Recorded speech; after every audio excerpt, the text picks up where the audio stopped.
azoko nalaina ny masoandro anao tondra fanana maraina vaovao masoandro fifaliana masoandro fitsikina masoandro ny fitiavana anazava foana ny ampiainanao hoanao raha azoko natao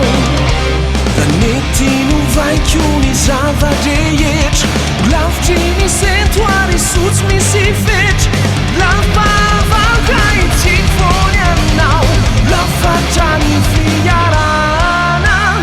miakanitsika ho atao tsarakony hoanao raha azoko natao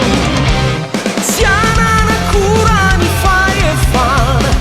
amin'izao tontolo izao tsy kidy ampy ampiovanay isedranay isedrana ny hoavinay rakitrizay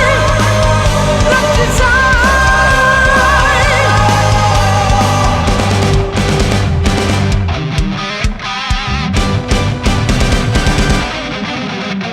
raha andeha ianao ka nalavitray mandroveny saina ny fosifanay le tsikinao